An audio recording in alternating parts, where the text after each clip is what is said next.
के बारे में। नूह में धर्मांतरण मामले में एक युवक गिरफ्तार।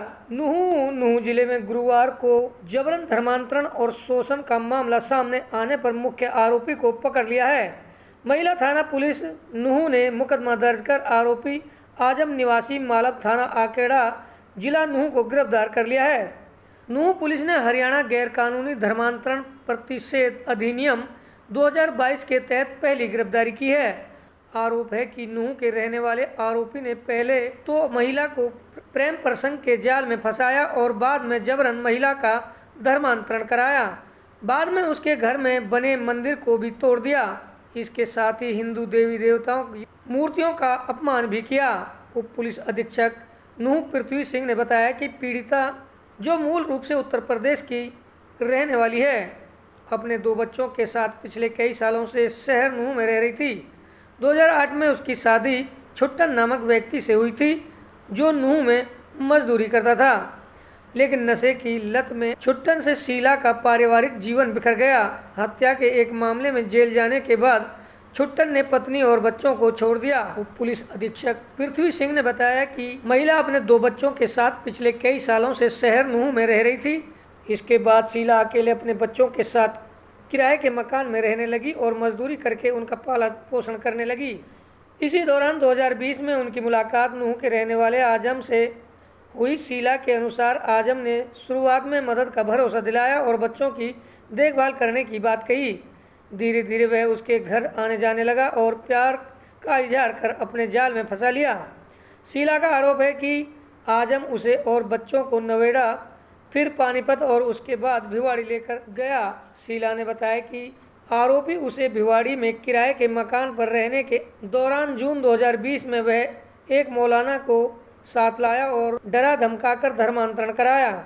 मौलाना ने कलमा पढ़वाकर उसका नाम शीला से बदलकर साहिबा रखा और जबरन आजम के साथ निकाह करवा दिया। शिकायत में कहा कि धर्मांतरण के बाद आजम का रवैया पूरी तरह बदल गया। पीड़ित महिला का दावा है कि आजम ने घर में बने मंदिर को तोड़ दिया और हिंदू देवी देवताओं की मूर्तियों का अपमान किया। आरोपी ने महिला पर बुर्का पहनने, नमाज पढ़ने और तबलीगी जमात में जाने का दबाव बनाया।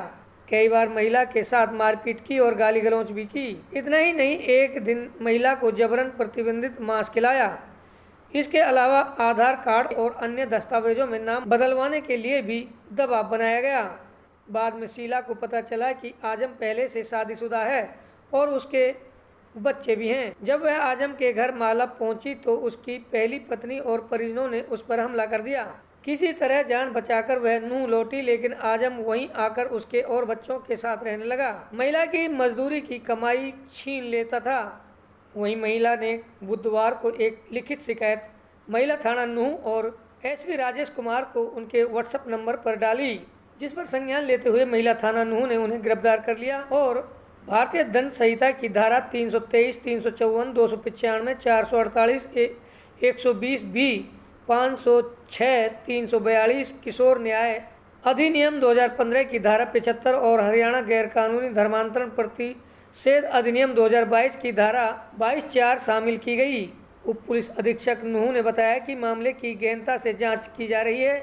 उन्होंने बताया कि नूह में धर्मांतरण विरोधी कानून के तहत यह पहली गिरफ्तारी है। मुकदमा में नियमानुसार कार्रवाई की जा रही है। नूह मेवात से अभय सिंह सैनी की रिपोर्ट। मेरी रहने वाली हामिरपुर जिला की हूँ, पर यहाँ हम 14 साल से रह रहे हैं। कहाँ पे रह रहे हैं? यहाँ नूह पे। 14 साल से। अच्छा, क्या मामला है बताइए। मामला ये है कि एक मेरे पति से एक मर्डर हो गया था। यहाँ कुछ दिक्कत हो गई थी, उसमें तो जेल चला गया था। इसके बाद मेरे 3 बच्चे थे। मैं अपने 3 बच्चों को लेके उन्हें पालन पोषण करती थी, अपना मजदूरी करती थी। आजम भी मजदूरी करता था, वो मालब खाता। जब उसे क्या नाम उसका नाम आजम है। अच्छा। जब उसे मालूम चला कि मैं अकेली हो गई, मेरा पति जेल चला गया है, तो उसने मुझे जहाँ से लेकर मुझसे कहा तू भी अकेली है, मैं भी अकेला हूँ, मैं तेरी पूरी मदद करूँगा जितनी हो सकेगी। मैंने कहा ठीक है। अगर उसने अपने बीवी बच्चों के बारे में मुझे कुछ नहीं बताया था पहले। जब मेरे साथ तो काफ़ी दिन तक यहाँ मजदूरी की। मजदूरी के बाद मुझे ना बेटा ले गया। उस समय मेरे पास 55,000 रुपये थे। जब वो सारे रुपये खर्च हो गए तो वे मुझे कलवाड़ी में कमरा दिला के वहाँ से भगाया। इसके बाद मैं वहाँ पर मजदूरी करती रही। काफ़ी दिन मजदूरी करके किराए रह के जो रूम था वो भी दिया वहाँ। उसके बाद जब मैं बीमार हो गई तो मेरी बहन वहाँ गई थी, मुझे दिखाया सुनाया। इसके बाद भिवाड़ी में कमरा दिलाया उसने। जब मैं भिवाड़ी में रहने लगी तो एक मौलाना लेके पहुँचा है वहाँ। फिर निकाह का के जोर जबरदस्ती किया मुझसे, निकाह का करने का, अगर तू निकाह नहीं करेगी तुझे पीटेंगे, तेरे यहाँ कौन बैठा है। उसके बाद उसने मुझसे निकाह कर लिया। इस्लाम धर्म में सब कुछ मेरा बदल गया। मेरा उस दिन से माँ बाप जो भी थे सब वहाँ रिश्तेदार सब कुछ खत्म हो गया। मेरा दुनिया में कोई नहीं रहा। इसलिए मिट्टियाँ के लिए मुझे मदद की ज़रूरत है। अभी मुझे मारता है, कूदता है, मुझे खाने में कुछ नहीं देता है। तो किस तरह से आपका धर्म परिवर्तन किया था उन्होंने? धर्म परिवर्तन मुझसे निकाह पढ़ाया, कलमा पढ़ाया गया, निकाह किया था।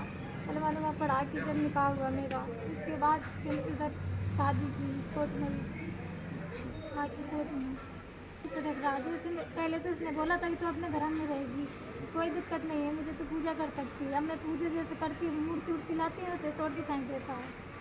ना पूजा करने देता है, ना कोई आरती सारती करने देता है। बस अपने धर्म में रखना चाहता है। अब आज हम कहाँ हैं और कौन से गांव का रहने? इस समय वो मालूम नहीं, रेड़ा चलाता है। रेड़ा भी मेरा दिलाया है। मैंने एक दिन 200 रुपये के लिए फ़ोन किया, उसने मुझे 200 गाली दी।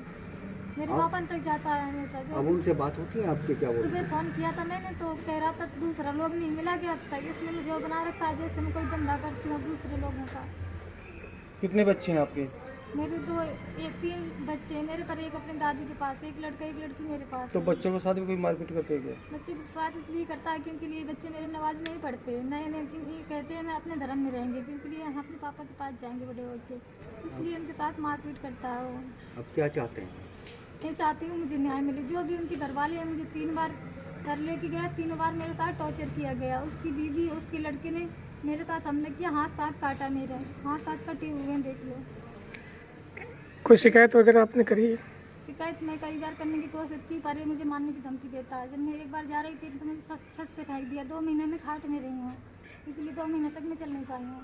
जब मेरा बच्चा सारा दिन बर्तन धुलता था और जब बर्तन धुल के एक टाइम को मुझे खाना लाता था, 2 महीने तक इसी ने मुझे वो किया है। तो इसके बारे में आपने किसी हिंदू संगठन से बात की? मैं कई बार करने की कोशिश की पर मुझे अनजान सा था, मुझे कुछ मालूम नहीं था इसके बारे में।